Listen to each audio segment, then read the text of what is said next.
baby!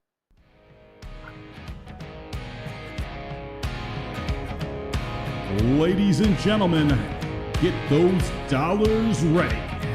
Coming up next to the stage on the OtherGround podcast, it's your host, Passive J and Ryan. Good afternoon, and welcome to yet another edition of the OtherGround Live. I'm Passive J. That's Ryan over there. Say hello, Ryan. It is Monday, May the 25th, and Jay, I think I just had a day that would have given you a gigantic panic attack. Boy, that can mean so many different things, really. I see the OG Army is forming up in the chat box. Always happy to see you guys here. We're going to have a great show for you, hopefully. I'm an optimist. So tell us about your awesome day there, Ryan. So about, probably 9 or 10 o'clock this morning, cooked up some food, kind of threw it in a cooler, went out to kind of a private area of a beach here, and spent, about 7-8 hours. What would it have been? Yeah, about 7-8 hours. With kind of the dogs, just letting them run. A few people came out, kind of hung out, had a few drinks, and the entire time was nowhere near a single screen. In fact, I even left my phone at home. Yeah, which made me very angry. I tried to contact you several times during the day, and you weren't there for me. I need your nurturing internet arms when I have problems. So what problems did you have? I still haven't even read back. I knew we were trying to pick a winner for the music contest intro thing. Yeah, which that was the main thing. Yeah. Oh well, that's not that goddamn important. Well, I told everybody that we were going to pick it today, or at least put everything up today. So I needed you to listen to it before I made the thread. And I had questions about the workout in the morning, but I figured most of that shit out. So, yeah. So how was the workout? Oh, not too bad. The way you had it set up, I had to replace several lifts with other things, but I went to the internet and found replacement things. So what I ended up doing today is Bulgarian split squats, barbell hip thrusts, and weighted wall sits without the weights, actually, because I'm just wall sits at the moment. I went with the wall sits because you had asked for leg press, and without a machine, they can't do that. And surprisingly enough, that was one of the alternatives that they listed. So since I'd already did some of the other things that were alternatives to that, I went with that one. What do you think of that as an exercise, actually? For someone like you, it's probably good, knowing you don't have a ton of strength there, especially, as you just said, you just did wall sits with no extra weight. So yeah, anything that can keep you doing things that you necessarily haven't done a ton in the past will get some of those muscles that you never developed to maybe, make an appearance sometime in your 60s. Right. And it's actually funny. And I had this issue the last time I got into shape, and, had it, while still skinny, not nearly as skinny as I am now. When I weighed like 205, I kind of had a really weird build because I'd made good progress on anything that I'd done my lifts for, but anything that didn't specifically hit those areas was still pretty underdeveloped. So I had a weird looking fucking build. Well, and it makes sense. You were only doing a total of probably 5 or 6 different movements, and we need you to really branch out. Right, and I did some accessory stuff. I think my best workouts when I was doing 5x5, 3 days a week, and then on 2 days a week I do accessory stuff. On a day that I wasn't doing my main lifts, I do something like pull-ups, push-ups, chair dips, barbell curls, and weighted sit-ups. That was my off-day workout to try to hit some of the muscles that that my routine wasn't getting. Because on my routine days, I did the same thing every time: hex bar deadlifts, bench press, overhead press, and there was one other one that I can't. Oh yeah, and the bent over rows, and those were my weightlifting days. So, but I only ever did those 4 lifts. The off day stuff helped quite a bit, and it did, make the imbalance in my build not as obvious. But there were still things that none of that was hitting, obviously. Well, now, I mean, if nothing else, will at least build your backlog of being able to do different things. Right. I mean, what I was doing wasn't bad. I mean, especially with the off day stuff mixing it in. I was in decent shape and I was enjoying it. But like you said, if you want to, eventually that would have been bad for me because I'm sure there's muscles that I was developing where I wasn't developing the counter pull ones, and that's how you actually hurt yourself, from what I understand. Well, definitely that if you become imbalanced. And then there's also just something to be said as far as just completely ingraining a certain pattern in and never really changing it. Like your body finds ways to cheat some of these things. So if you really want results, you need to be kind of changing up how you're approaching things, whether it be like, as you can see in the workbook itself, whether it be like set and rep ranges, different lifts, different things that you're targeting. Like if you're not doing that, eventually your body just kind of figures out what you're going to be doing. And as your entire life goes, puts out minimal effort. Yeah, and I did notice that you do switch that up quite a bit. One of the questions I sent you this morning, and then I ended up just going for it myself, was I asked you if you thought it would have been better for me to go back to week 1 and start over again, since I'm just now adding weight. I ended up going with the week 3 workout. But I know since week 4 is a deloading week, and it probably won't actually be necessary. So I wanted your opinion on what I should do at that point. Should I just go ahead and go to the deload week, or start back over on week 1, since I never got high enough to need a deload week? No, you're doing the deload week. Like everything that's there is there for a reason. So even if you're not like really putting up much weight yet, like there's reasons behind these things. So as you move through it, follow it up until we get to the end of, 5 or 6 months. And then you can go back to week 1 of block 1. Right. Okay, so that means this week I really need to up the weights as much as I can. Otherwise, there won't be anything to deload it to, so to speak. Well, there's still something to be said for deload. Like you are accumulating stress over time doing this. Like that is the thing about stress, right? It's cumulative on the body. So it's not necessarily something where you have a day off that you're necessarily going to get rid of all the stress that's accumulated. So even if you haven't been doing a ton of weight, you're still hopefully pushing yourself to the point that, you're getting a pretty solid response. So by the time you get through this deload week, like you'll be happy that you had it. I'd call it about half and half, because as I mentioned before, there were certain lifts that I was not fucking around on. So I about half of them I'm pretty close to what I think I should be doing. The other half this week I'm going to try to load up to that point. But there are a couple things, like for instance, I'm assuming that in addition to lowering the weight, you're adding extra reps and things like that to compensate for it. Because there's a couple lifts where when I say I can't deload, I mean I fucking can't go any lower than what I'm goddamn doing. Like the front lifts, the front barbell lifts where you lift them both up at the same time. I'm only using 10 pounds on either side. You really can't really go any lower than that. I mean, I guess if I'm going to put like 5 pounds on either side, I guess. I mean, or there's like a lift when I'm doing the front squats. I'm using the Olympic bar. I'm just using the fucking bar. I think I might have added 10 pounds on last time. So for stuff like that, I really don't know how far backwards I can go for a deload. Well, so that's going to be the thing that sucks for you then, is you can only go as far down as your equipment lets you. So you're doing a front squat and you're only using the bar. Deload week, you're still using the bar. Okay, that's what I figured. If I can't go any lower, just go as low as I can. And hopefully, some things are getting better. Like with I can tell my legs are starting to get stronger. I'm making progress with the Bulgarian split squats. The first week or two, I'm trying to do 3 sets of 10. That's the goal, because that's what you have prescribed for most of the times for that particular exercise. Although I do it 2 or 4, if that's what you ask. But now, when I first started off, I couldn't do 3 sets of 10. The first time I did like a set of 10, then a set of 4, and a set of 2. Then the second week, it was a set of 10, a set of 7, and a set of 4. This week it was 2 sets of 10 and a set of 7. So I'm getting close to the point where I should be picking up weights with it again. But I can tell that I'm actually making progress. Yay! Hey, that's what we're after, right? Right. Little bits and pieces. It's going to be a while.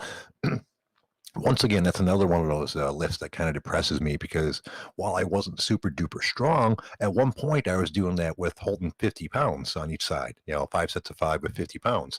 Now I can't do one with 50 pounds, much less 5 sets of 5. You'll get there. Like where you're at, like you should see pretty good gains over the first, couple months here, before you really start getting anywhere close to what your like genetic potential is. Like you've never gone through a true you kind of gone through a program the way you did 5x5, but you haven't gone through like having someone set out for you a good 6 months worth of training. So when you look back at the end of this thing, and I hope you're still documenting like exactly what you're doing and how you felt on each day, you'll be able to go back and read that and be like, God damn, have I come a long way. Yeah. It turns out my dry erase board, I should have erased that a long time ago, so I need to take it down and scrub it because that shit, after a while, isn't dry erase anymore. It's fucking semi-permanent. But yeah, I have been keeping track of how much weight I'm lifting each day and all that good stuff. I've also downloaded MyFitnessPal, which I've had several times, to start keeping track of my calories again, because that's obviously the biggest issue is just getting enough fucking food into me to make any of this worth the while. Yeah, so how is that coming? Are you still at least staying on brand as far as what I put out there? For the most part, yeah. I've had to made a couple exceptions because I've decided that my number one priority is getting enough calories in me, calories that don't hurt my stomach, and then I'm going to try to stay on your diet for the best part. Other than that, once again, I'm having issues getting everything I need. It's really hard to get hamburger or any type of decent meat. I tried chicken, but I fucking hate chicken. Turns out I don't like it at all. It's just all bland and nasty. The problem with that being combined with my IBS, I can't really prepare any chicken in any way that I enjoy it. At least hamburger, I don't mind that plain. Mix it in with some rice. The hamburger gives the rice some flavor, and it's not too bad. But I've been adding other stuff in, to be honest. I told you guys I wasn't going to lie. So to get to the calories. As a matter of fact, today is probably the first time ever where I hit my calorie intake. I have the thing hooked up to my Fitbit tracker too, so it keeps track of all the exercise I do and adds that into and adjusts how many calories I should be eating to reach my current goal. And today will be, I think, the first time in my memory that I'm going to hit as many calories as I have. And how are you getting there? You're not gonna like it, dude. I honestly, if I thought about lying to you guys about this, just because I'm sure you're not gonna be a big fan of this. I picked up a product called Huel. Are you familiar with it? No. Okay, it is supposedly a complete meal replacement. According to their claims, you could live 100% on this and get everything that you need. All the vitamins, all the protein, all the fiber, everything that you need. And I looked into it because it's fucking IBS friendly, and it was an easy way I could add calories. And looking into it, unless it's just a complete fucking hoax, it's actually pretty good. It does give you everything that you need. You'd have to eat 5 servings of it a day. One serving is about 400 calories. And I've been trying it for a couple of days, and it's fucking great, dude. It's not amazing tasting, but the day that I took 2 servings of it, it cleaned me out like I thought I was going to die. I thought I was going to have problems for it, but it was just my system dealing with actually getting enough fiber for once. I've already stopped taking Metamucil. I don't need that anymore. And I've been taking 1 or 2 servings of that a day for the last 2 or 3 or 4 days, and it's great. Let's see, like today, I had 2 servings of it, added 800 calories to my intake. Nice and easy, no sugar in it. I mean, if you get a chance to look up the stats on it, it's fucking a miracle. The stats don't mean shit. It's not real food. Well, I don't know. If you look at the real, no, Jay, stop it. Make it out of. No, no, it's not real food. Any real like nutritionist would slap the shit out of you for saying, "Hey, this is how I'm getting my calories." Well, there's a couple things here. One, I realize that a powder is never going to be as good as like real food. But when you here's its ingredients: oats, pea protein, flaxseed, brown rice protein, and vanilla flavor. And then a couple things for flavoring, and sunflower oil, and some powders and micronutrients. But its main ingredients are oats, pea protein, and brown rice protein. So at least at the base of it doesn't sound too shabby for you. Jay, but I know. Okay. Let me finish. But what I was gonna say before I got distracted by the ingredients, I realized that that's not the best thing that I should be eating. Right now, I'm trying to get myself to the point where I'm physically capable of consuming that many calories a day and stretching my stomach out. Because right now, I can't eat that much. I eat small meals. It's hard to get myself to eat when I'm not hungry. Something that's not tasty or anything like that. This is allowing me to get the calories I need, get myself used to that calorie intake, and stretch out my stomach from eating all this all the time. And hopefully that'll make it easier for me to get onto your diet as I progress along. Okay, let me have it. I'm sorry. You don't have a goddamn bow leg to stand on here.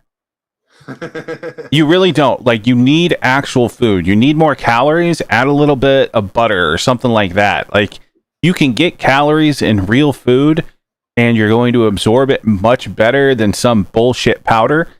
And you can look at the nutritional facts on that stuff as long as the day is, but it's not giving you what actual, real, prepared food is going to give you. You can talk about the size of your stomach. You can talk about not being hungry. But at some point, you just got to buck up and fucking do it. Okay, and I can respect your opinion. Why is it? I mean, according to them, it's they're saying that you can live on this if you want to. It's not harmful for you at all. It's actually helpful. Jay, you can live off Chef Boyardee ravioli. Right. Like, you can live on a lot of shit. But if you want to be optimized and you want to perform, you don't take that stuff. Like, if you take a look at anyone that performs at any sort of high level, they're getting real food. Okay, why isn't that real food? Because it says that it gives you this nutrition, this amount of protein, this amount of this amount of vitamin D, this amount of vitamin C. Well, why is it different? Because they took that food and ground it up into a powder before they served it to me. Because that's how you actually lose a lot of the nutritional value and absorption. Like, if you take something. Yes, by grinding it and shit like that, and by preserving it to where it's shelf stable. Like, there's a difference of how you prepare things. It's like the nutrients that you can absorb from spinach are vastly different of how you prepare the food. So if you get it like in its raw form as a leafy vegetable, you're getting one nutrient profile. If you cook it, you're getting something completely different. And even the way you cook it, you're getting different things.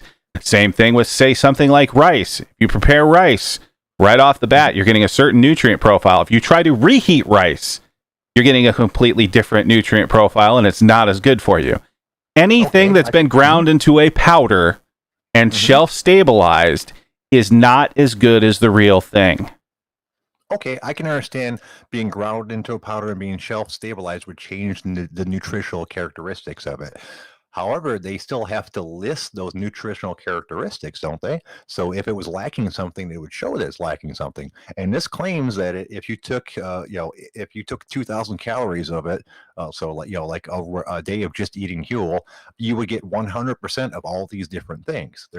So while they might be lacking more of it because they got ground up, they're still supposedly, according to this, including has all those ingredients and nutrients still.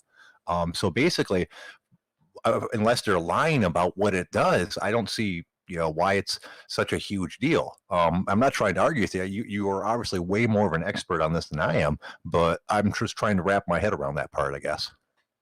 So here's what you need to wrap your head around.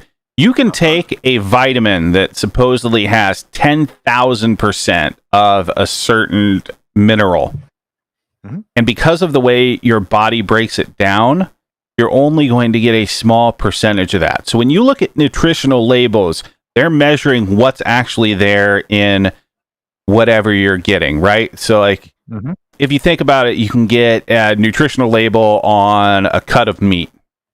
And it's going to tell you how much it weighs and what you're going to get from protein and things like that. Right off the bat, once you cook it, obviously the weight changes. By the time your body actually absorbs it, you're getting a far different amount of each of those nutrients. So when you're looking at these labels, that's not telling you exactly what your body is truly getting from the food. It's what's been measured in a lab and passed off to the FDA. So if this thing tells you you're getting 100% of everything, there's a very highly likelihood that by the time your body actually digests all of this, you're getting a small fraction of those things. Whereas if you follow what I actually put out there as a diet, it's there for the most efficient bioavailability of the things your body needs. Okay, that all makes sense. As I mentioned before, I am having trouble getting the stuff that I need for your diet. But if you feel so strongly about it, obviously I'm going to keep on trying. I just hope that this entire thing ends pretty soon and I can just go back to buying whatever the fuck I want at the grocery store. That'd make life a lot easier on me. Well, yeah, trying to follow your diet and this IBS thing, it's fucking sucks lately. Yeah, and that's definitely a thing. We need to change how you think. And I think that's where we need to get. Like, you see a lot of these things and you think, ooh, that gets me everything I need. But, like, there's so much underneath that, like, you've just never been exposed to. And I think a lot of it is, and you'll probably see this in some of your workouts, too. Like, I don't think you've really ever felt like a high-performing human. So, like, you don't... you don't really know these differences. And you don't know how to listen truly to your body and what it needs. So if we can get you there, you'll do the same thing. You'll talk to one of your friends in, a year and a half, and they'll be like, hey, I'm trialing this Soylent stuff. It gives me everything I need. And you'll be like, you're a fucking moron. All right. Well, I am, and I'll be honest, I am going to use it to supplement if I at near the end of the night, if I haven't eaten enough food and I can't stomach another hamburger, with no bun and all that good stuff and more rice. But I promise I will not use it as my main source. It will be something in an emergency because I figure eating that would still be better than going to bed short the calories. So yes and no. I say yes while there are still issues with getting everything you need. Yeah. Once you have the ability to go out and get whatever you need, then there's no more excuse. You're shorting yourself at that point. So think of it this way. It's not necessarily me being pissed at you. It's me being disappointed in you as a human. Fair enough. In exchange, all I ask is after the show is over, look at their site and read it over. I'm sure you're going to think it's bullshit, but it seemed like, at least from their side, they're trying to be honest about what they're producing and such. So, they try that, and I've tried something similar, and I actually did it as kind of just a thought experiment. So it's the same thing. A company called Soylent was one of the first ones to do this.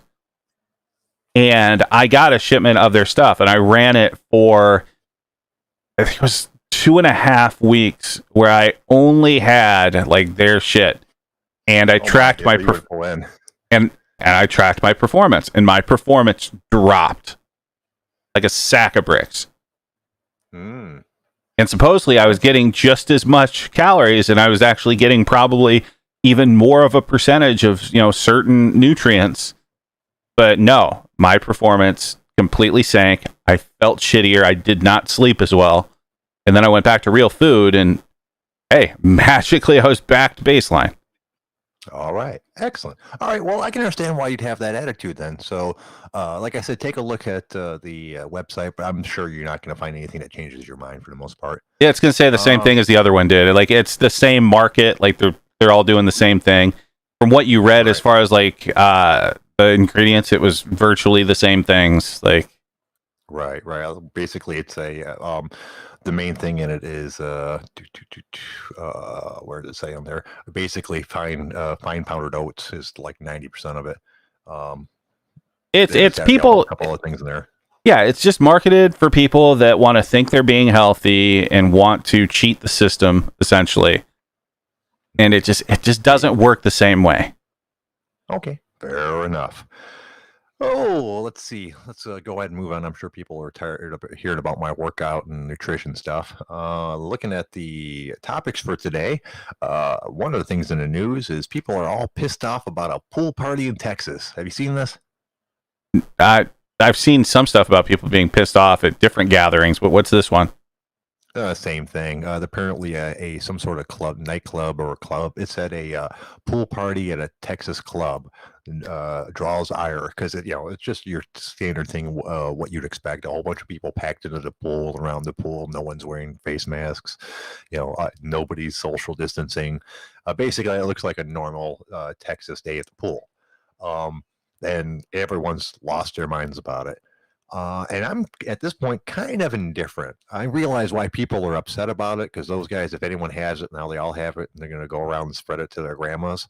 But after a certain point, I don't know. They know what they're getting into. So I don't know. What do you think? I think at some point, like, so this is the thing that I struggle with all of this. Like, yes, it's a good idea to do the social distancing, and shelter in place was a good idea, and it saved a bunch of lives, I'm sure. There's also something to be said for survival of the fittest. And if people want to be stupid and they end up dead, I kind of think they got what they had coming to them. The point that I would make around this COVID thing is there were good decisions for things like companies forcing people to be in an environment that may not be best for their health. Like, that's a completely different thought to me. Is, yes, we're going to force you all to come to work. If you don't come to work, you're fired. But there's this gigantic pandemic going on that may get you sick or your loved ones sick. Like, that's a different thought. Right. And that's where it becomes very complex. I think you have every right to risk your own life. There should never be a law against stupidity. The laws of nature are in place exactly for that. They'll take care of any of that shit. But the problem being is, realistically speaking, they're also risking other people's life when they don't take precautions. So they go to the pool party, they have a great time. They swap spit with some chick, and she's got the COVID. Now they've got the COVID. Now they leave the pool party, go home, give it to grandma and their sister, who. And now sister goes out and sleeps with 4 guys. And now all 4 guys have it. They give it to their grandmas. Now, because that guy went to the pool party, you killed about 5 or 6 grandmas. Well, maybe if you went to the pool party, don't go visit your grandparents. Yeah, exactly. And that's once again, there's another layer onto it that if you're living your life that way and you're responsible, that you have every right to. But what are the percentage of people that actually would take 0 precautions at a pool party and then start taking precautions after that? Really, I think it's pretty small. I think most of those people are giving the COVID to their grandma. Yeah, probably so. Kind of speaking about the whole COVID thing, did you see in Switzerland that they actually ruled via a lawsuit that companies in that country that have folks working from home are responsible for a percentage of those workers' rent? Wait. Say that again. I don't think I don't understand. So in Switzerland, if you have a company and your employees are working remotely, you are then responsible for a certain percentage of their rent. Oh, snap. See, I wondered if something like that was coming, because the next step is, of course, if that's going to be true, all these places are going to start closing their retail or commercial spaces entirely, because obviously, if they're going to need to figure out money somehow or another to pay for all this shit, and if everyone's working at home, then you don't need most of your office space. Well, and that's a thing. Like, I think a lot of these companies are seeing that, and you see that with some industries where you have a lot of telecommuting going on, and they're saving millions upon millions of dollars on commercial real estate, and they're not picking up any additional expense from their employees working from home. And in some cases, the employees are actually seeing a greater expense because of the requirements they may have for a home office. Right. Some of them have to kick up their internet. Like, for example, if I work professionally at a home thing, I probably have to kick up my internet, because I just have the basic one. I think I normally get 10 or 20 megs download speed, which is fine for, like, if you're watching TV or playing games. But professionally, I assume a lot of people would need more than that. Yeah, I bumped up to 100 up, 100 down, which sadly was the best I could get in my area. There's not like a good 1 gig service, but yeah, that was one of the first things I did when this all went down, just knowing that there are going to be times that I'm in the middle of like a meeting, and I'll also want to be multitasking like on my desktop, and just I'd rather not have issues. Right, better safe than sorry. Of course, right now, people are like, oh, these companies are saving all this money because their people are working at home on the commercial spaces. Well, they're not right now, because they still have those commercial spaces. They can't, most of them haven't changed anything yet, because all this COVID stuff's temporary, and they don't know how much, if they're going to need their commercial space. Most of them probably haven't got rid of any at all. Eventually, they might, once they figure out how many people they can keep at home and how many they have to bring back once this stuff's over. But as of right now, I bet you it's not saving them any money. Some of it, they are, like, if you think about the commercial spaces, they are saving with utilities there. Like, they're able to, obviously, there's not near the power consumption. They're able to ease off on, like, the heating, cooling, that sort of thing, just to be at a maintenance level.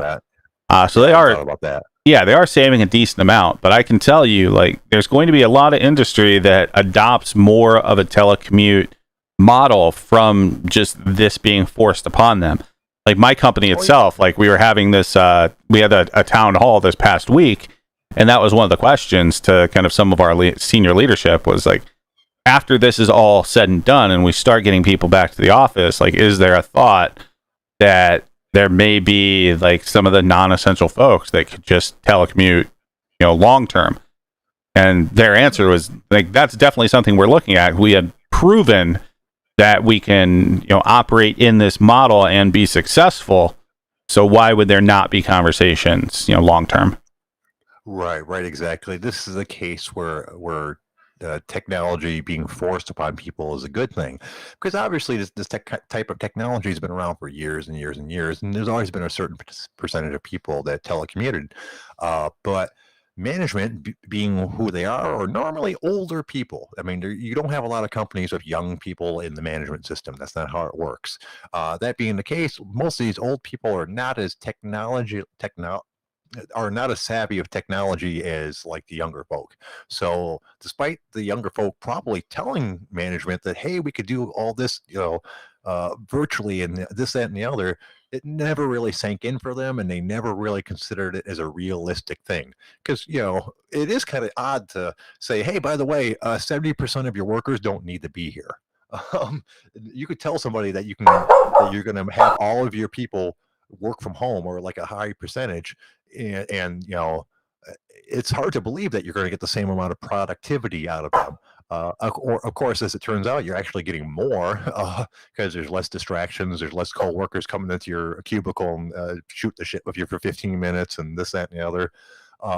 But it's one of the rare cases where the old folks are going to be forced to see that it works good.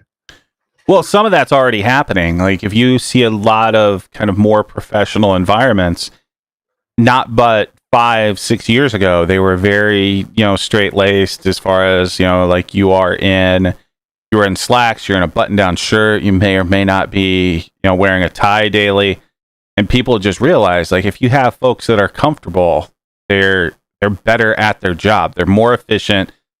They're more comfortable. Like they're more at ease. So again, my company, very large company, about a year and a half, 2 years ago now, they went out and like, so we're going to go super relaxed business casual. So like jeans, polos, that sort of stuff, like didn't miss a beat, all the way up to our CEO who will do, town halls in jeans and obviously like a button down and blazer over it because he's a millionaire and that's what they do.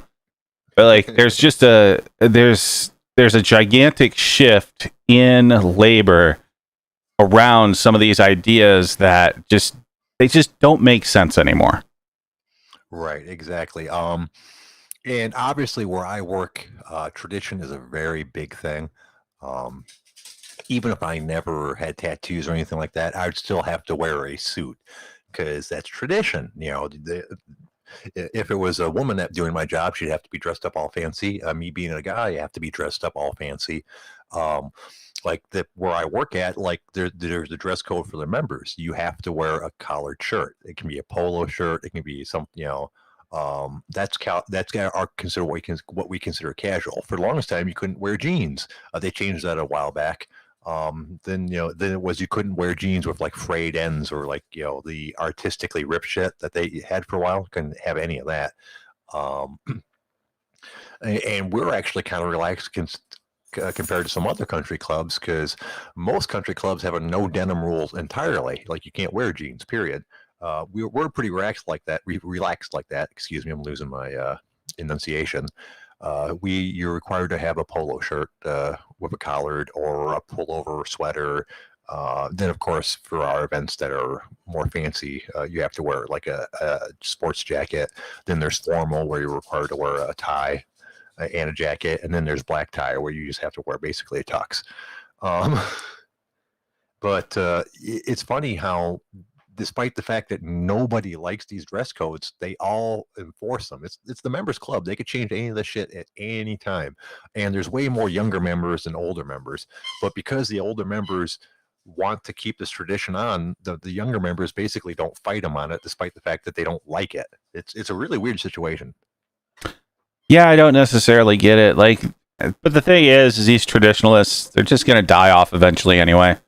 So you can see these things starting to change slowly. 10, 15 years from now, unless you're in a service position, you're probably going to be working from home. When you're in offices, you're probably going to be in jeans. Like, these are just the way things are going to be. Right. And don't get me wrong, in some ways I like the fact that I wear a suit and tie to work every day. Despite the fact I get teased about it quite a bit. I like the way I look in a suit. I've never been able to afford to wear stuff like that before. So, dressing up fancy, despite the fact I've been doing it for 15 years now, it's still kind of new for me sometimes. Other days, it's just a pain in the ass. It'd be really nice just to throw on a t-shirt and a pair of jeans and go to work, as opposed to spending the 10 or 15 minutes it takes to like assemble a fucking 3-piece suit and, tie your tie, put on your cufflinks, yada, yada. And as Stray says, imagine if you had a nice suit. Yeah, I have a couple that I think you guys are too harsh on my suits. I'm doing pretty good with what I have to work with. It's just no suits are my size. So even a tailor, a good one, can only do so much. So I would have to have like a fully custom suit. Like, I can't go buy a suit off a rack, period. I'd have to go to buy a not yet made suit to have it really fit me right. And God knows how much that kind of thing is. Well, you're going to find out the next year when you have your stipend. Remember, you've already committed to going to an actual, like, decent tailor and getting one really nice suit as opposed to 4, crap suits. Yeah, TJ Maxx suits. Well, here's the thing. I get $500 a year for this. I don't think I can buy a custom fit to me suit for $500. I can buy a pretty nice pre-made one, but I still think it's going to have the same issues as my cheaper ones. It'll just, it'll be a nicer one that's fitting me poorly. You can get a pretty nice suit for $500. Or yeah, I'm sure I can. But can I get like a custom suit made for me for $500? Like, where they measure, like where the suit's not even on the rack yet, they measure you and then make the suit. No, you're not going to be able to go that far unless you're going to take a trip internationally. But you should be able to go somewhere and get a suit that's been designed for someone your height, and they'll be able to tailor it to get the fit correct. It's not like you'll be going into a TJ Maxx where everything is made for, a 5'10", 160-pound male. Right. Well, no, and I found that I've gotten stuff that is made for like extra long, slim, and things like that, and that's what most of my suits are, dude. They're not standard size; they're actually ones intended for that. That being the case, I'm still this really weird combination of tall and skinny, and they have to be modified so much that you see the result. That's why I said, well, I'm going to try the $500 suit, but I bet you guys it ends up looking like all my other suits. It'll be just a nicer material. I bet you it's going to look 100 times better. And at that point, you should have put on some muscle, so your weird frame shouldn't be as weird. Yeah, and Stray was asking if I've ever had my measurements taken. The basic ones, yeah, like the shoulder, arm thing, the waist, the yada yada, and my neck, because I buy dress shirts as well, and they come in different sizes than just small, medium, large. They have like I think I wear like I'd have to go look at my shirts. I want to say a 18.5 neck, 36 arms. That might be right, or 37. It's a very weird size. Maybe 18.5, I think, because I think I like my collars a little loose. You pencil neck geek. Yeah. I think like at my best, I was like up to a 19-inch neck, because I was so proud I added like a whole inch to my neck. So yeah, Stray's like probably 30. It might even be 38, 39. I'd have to go get one. It's a weird number, and like whenever I go to the suit store, they normally have like maybe a dozen different shirts that size. 7 white ones, 2 gray ones, and like 3 or 4 colorful ones. Yeah, see, I have the exact opposite issue where I have to go in and, my traps are basically my neck.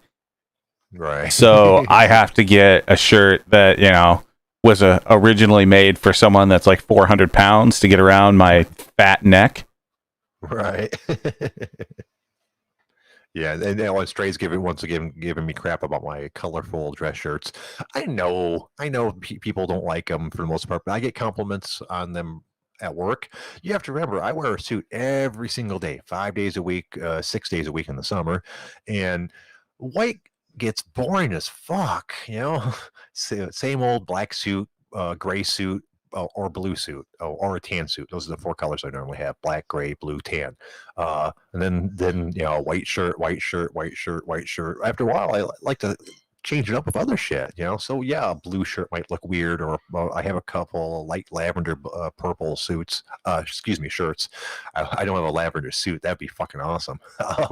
The big boss at work had one at one point. He bought a lavender suit. I think he wore it like 3 or 4 times, and every single person from his management to members gave him shit about it. He stopped wearing it. I'll wear a screaming pink suit and no one's going to say a goddamn word. Yeah. I thought he looked fucking great in that. It was like a subtle lavender, like darkish purple, kind of, which it wouldn't be lavender, I guess. I thought it looked pretty tight, but he got a lot of crap about it. Purple shirts, on the other hand, have went well. Like, I'm not the only one that wears it at work. A whole bunch of people have gotten into the light purple shirt thing. It offsets some of the ties a lot better, I think. Yeah, we just need to get you some decent ties, though. Oh, yeah. Well, I've got a shit ton of ties from a guy who's quite the clothes horse. The problem being, he likes earth tones, so almost all the ties he's given me are like different shades of brown, and I can't find a brown suit to save my fucking soul. Just like a dark brown. I've got a tan suit that I've worn, so a lot of his ties have worked well for that. But 90% of my suits most of my suits are black, blue, or gray, and the brownish tannish ties don't really go with that. So despite the fact that I've got probably 100 ties, I've only got about 15 or 20 of them that go with my suits. Yeah, you need to find a fashionable homosexual friend who can pick out ties for you. Yeah, that's probably about it too. Speaking of Uncle Canada, where is he? Tenor, clothes horse. You've never heard that term before? Calling someone quite the clothes horse? That normally means that they're very fashionable. They have lots of clothes, and normally well dressed and such. Yeah, I've never heard that either. So this is one of your weird regional dialect, just odd sayings. Clothes horse. No, it's clothes horse. And it's funny. I think a lot of my terms and phrases I use come from reading that I did as a child, that imprinted on me, which is going to make some of my dialect weird, because one of my favorite authors was a guy that started writing books in 1935 or 37 and wrote right up until his 80s. So the guy wrote 40 or 50 years, and I picked up quite a bit of dialect from him, which means I have some dialect from the 40s and 50s kind of meshed into my vocabulary without really intending it. Yeah, I don't know how helpful that's gonna be. Moving forward. There's only so many times you can call someone a nincompoop. Or a schmuck or whatever. Speaking of schmucks, did you hear that Elon Musk changed the number part of their baby's name? Elon Musk? No, I did not. Yeah. Because they changed the part that said the number 12. They left it in, but they changed it to Roman numerals because they thought it looked better. Yeah, that's just stupid. So now it's still 12, but it's the Roman numerals for 12 instead of the numbers for 12. Is this guy? Is it just me, or is this like the most pretentious douchebag on the fucking planet at this point? Jesus Christ! They're changing. They've already given their kid this weird ass fucking name because they wanted to be unique and special. Now they decided that they don't like the way their baby's name looks, so they're going to change their baby's name. That'd be like if my parents didn't like the way the Y looked on the end of my name, Jay, so they put 4 X's on there instead it's pronounced as a Y. I mean, that's the sort of stupid shit that it is. Yeah, he's just. I think he's just rich to the point that he doesn't have shit else to do. So now he's just gone completely nuts.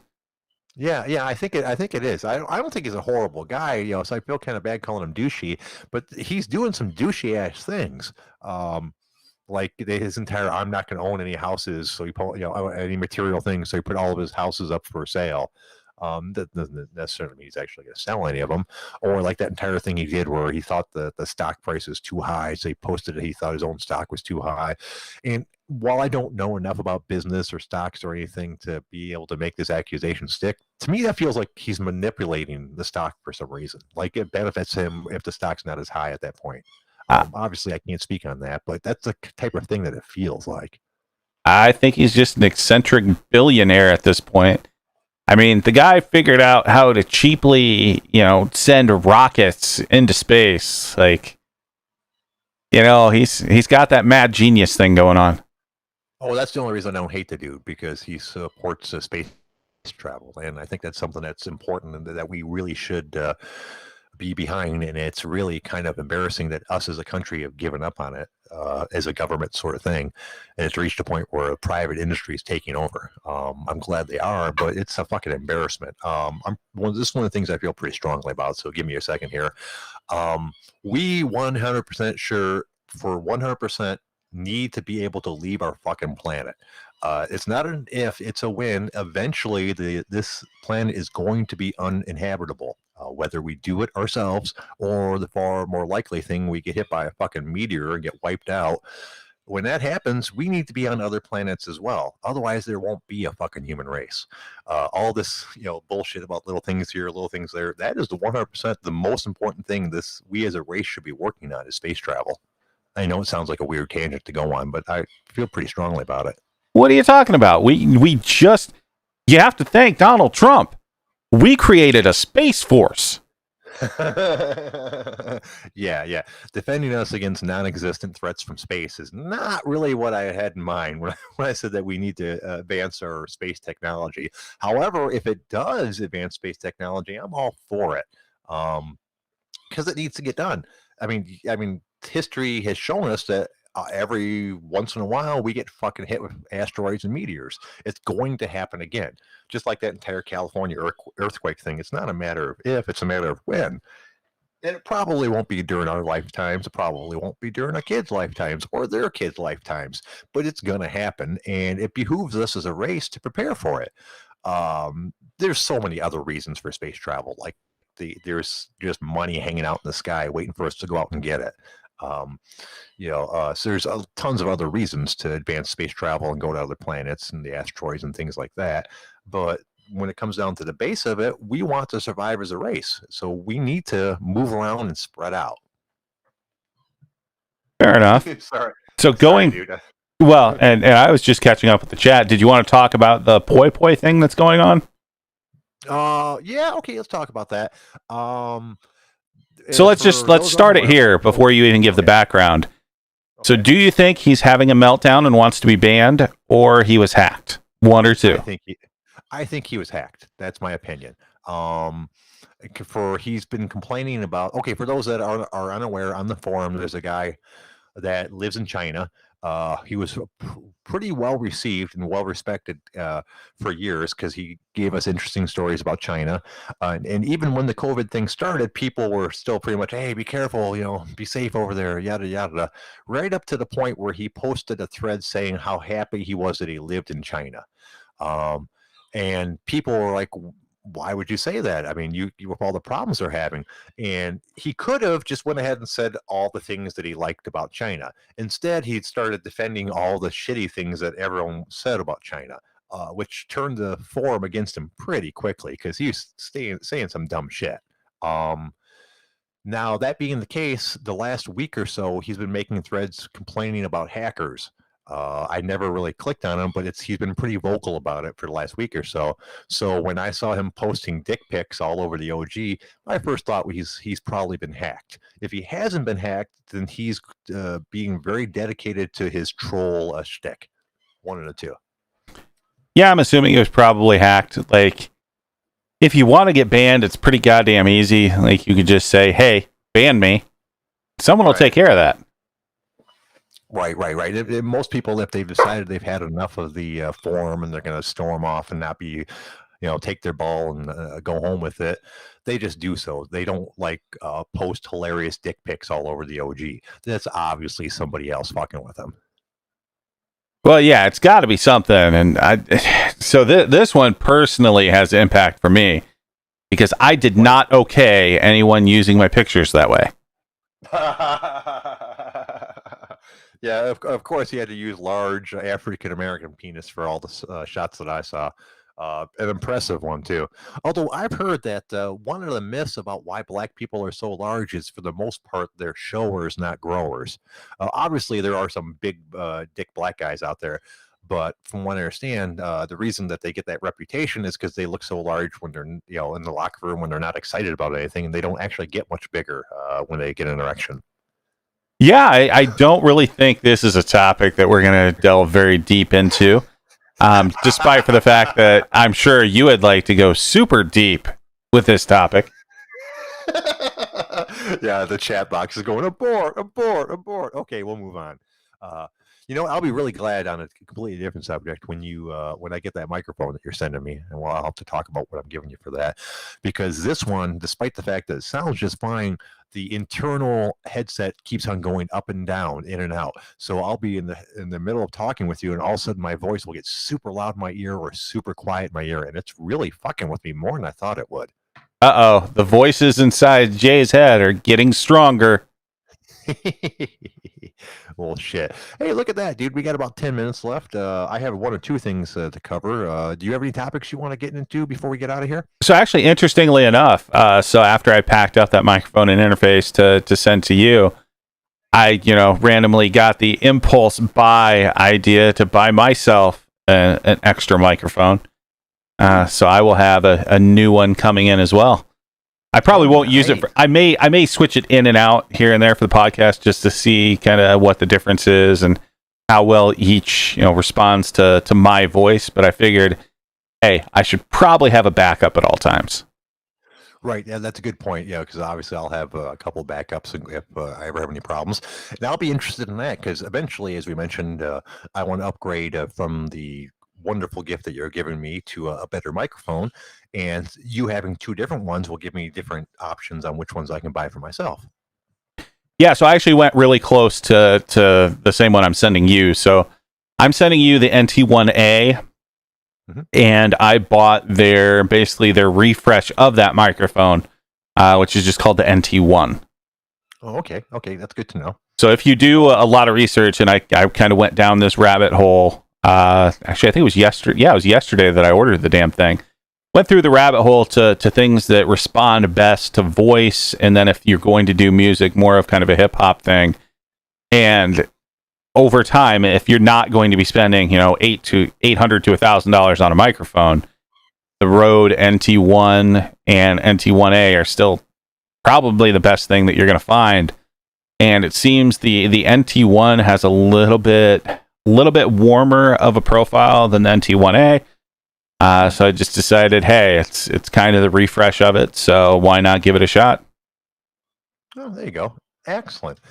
All right. I did have one more topic I wanted to cover before we got out of here. You remember that Ghostbusters remake that came out in 2016? Yeah, wasn't that absolutely just a steaming pile of liquid fermented shit? I had thought so, but apparently we were mistaken. From what I understand, the real reason that it didn't do well was because Donald Trump said bad things about it, and 2016 was such a anti-Hillary year that it really affected the movie sales. Or at least that's what the director is trying to tell us, that's why the movie failed, because 2016 was a horrible year for women empowerment, and everyone was anti-Hillary. And then when Donald Trump said something about the Ghostbusters movie being a reboot or something like that, it totally sunk the movie, because clearly had nothing to do with it being a big fucking steaming pile of shit. Yeah, how about we just go ahead and change the fucking Ghostbusters, which was 4 men in a goddamn good movie from the fucking 80s, into 4 talentless, halfway shitty comedians that just have to be women. Yeah, I was personally offended with this one, to be honest with you. Maybe not quite as much as you, but this is one of my favorite movies from my childhood. And I didn't see any point in them doing a reboot. I'm like, hello, 90% of the actors are still around. You got everybody except for Harold Ramis. Why not just redo the fucking movie? Do a new one. I don't mind having female characters as leads. Make a different movie. Don't make the same movie with female leads. That's not necessary. That's not how the movie was written. That's just dumb. Don't get me wrong. The four ladies have various levels of talent, and a couple of them, from what I understand, are really good. I haven't really watched much of their stuff, but from what I understand, two of them at least are supposedly really good comedic actors. No, hold on, Jay. Let's really get to the bottom of this here. You're talking about goddamn Melissa McCarthy, who should not be a hero in any fucking movie unless it's a movie about eating pie. Okay, I'm in a weird position where I'm going to defend Melissa McCarthy. Oh, so you like the fat chicks, do you? No, I don't like. I don't know. She seems like she's on an interview. She's probably a nice lady, and her shtick is good for what it is. She's what I consider a one-note comedian. She's the type of comedian that uses the way she looks as part of her humor, and in that context, she's actually funny. When you give her a role where that's what the role is, I've seen bits and pieces of a couple different movies that she's been in, and I believe she was in a TV sitcom. When she's doing that role, that's fine. She can do that. It's not horrible, but it's certainly not fucking awesome. And she certainly doesn't do well when you put her in other roles besides that. Like Stray was saying, she was great in Bridesmaids. That's one of those movies I saw bits and pieces on. And one of the bits and pieces I saw her of, she was really funny. But that's her shtick. And then I think one of the other women was supposed to be like in one of the Saturday Night Live ladies, Kirsten Wiig or something like that. I don't think I've ever seen her in anything, but I've heard people say that she's one of the few good parts about that movie, or she's a good actress, so it's surprising that she's did so bad in this role, or shit like that. So I do know, like, for at least two of them, it's not really the actress's fault. No, it is. No, it absolutely is. It's casting. It's the actresses. Like, we talked about this, God, what was it, last week or the week before? Like, Pauly Shore was awesome in Pauly Shore movies. But if you put that dude in the Fast and Furious, even I'm going to miss that one. Exactly, yeah. Certain people are only good in certain roles. Like Steven Seagal. Early in his life, he made a great action hero, but he's certainly a one-note action hero. He played himself in every fucking movie. And if you tried to put him in a role other than that, it was a horrible, horrible mistake. Here's a good one. Ashton Kutcher. He plays a dumbass. Ashton Kutcher. Isn't that the guy from the Kutcher? Kutcher. Okay, thank you. He plays a great dumbass. He played it great on the 70s show. He played it great on Dude, Where's My Car? Other than that, I haven't seen him in anything where he didn't seem horribly out of fucking place. Yeah, well, he's just not a great actor. But outside of that, like, so Ashton Kutcher is an amazing human being. Go ahead, explain. I've heard several good things about him, but obviously you feel pretty strongly about it. Well, so it just sounds like he's done a ton around, like, sexual abuse and, like, exploitation of kids. Like, it's just a stand-up dude. He used kind of his fame and his money to do something good with it versus, naming his children something ridiculous. Right. Yeah, and I was always surprised when he got with Demi Moore. And I'll be honest with you, I thought there was ulterior motives behind it. Like, I figured he was, cashing in on the tail end of her fame, while she was still not horrible looking, to boost his career. And eventually, obviously, they did get divorced, but they lasted enough years to make me think that wasn't the case. He just actually thought she was hot and wanted to be with her. Yeah, he had a cougar fetish. And then she got beyond that age group, so he traded her in for a new model, and he did pretty well again. Yeah, yeah. Oh, for the most part, I've seen a couple pictures of what's her name where I thought, holy shit, she needs to make sure she keeps herself up. But God, what's her name again? I can't remember her name. The chick from that '70s show. Mila Kunis. Yes, yes, exactly. Thank you. Yeah, and other than a So couple pictures, it's just an aside here before you even get into that. So how often are you actually forgetting these names versus just leaning on me as a crutch, knowing that I will pronounce them correctly? about 50-50. That's what I figured. That one time I couldn't remember. I actually couldn't remember her name, but I also knew that if I did remember her name, I'd probably mispronounce it. Uh, but yeah, she's beautiful in most shots. There, of course, there are those ones that went around the internet at one point where she wasn't made up and looked like she was 30 pounds overweight, and who knows what was up with that. But yeah, for the most part, Ashton's done pretty good with the shit. Yeah, so good guy, good for him that he's pulled, some pretty impressive women. I guess, hey, maybe he deserves it, huh? Yeah, speaking of impressive, Laura Prepon, I believe that's her name, is a beautiful, beautiful woman. I mean, I don't know, I haven't seen her in a while. She might have aged well, but that was one of those cases where they definitely toned down her looks for the TV show. Yeah, I don't really remember her all that well. She was the redhead, and they made her very tomboyish, and it turns out she's actually very pretty. And from what I understand, a really good poker player. I remember a couple times seeing her show up on the World Series of Poker and such. Did not know that. Yeah, yep. All right, well, it looks like it's about that time. Unless you got something to cover, we might as well call it a show. No, I just do have two things, as always, before we get out of here. Number one, everyone, it is fight week. So we will be doing predictions later this week. I think generally we do them either Wednesday or Thursday. We'll see when we have other folks on. This will be a complete crapshoot. So we'll need you to keep track of these as you were supposed to on the last ones. Which I did. Yep. And the results on there. Yeah, see how all of our coin flips turn out. So we have a fight companion on Saturday, and we will have a superhuman companion on Sunday. Oh, goddamn. It is a weekend of OtherGround Live. Oh, wow. All right. Well, I want to thank the... Hey, do not step on my second goddamn announcement. Number two, fuck all y'all. I want to thank the OG Army for showing up. This wouldn't be a show without you guys. We'll see everybody tomorrow at 6 o'clock. You guys have a great night.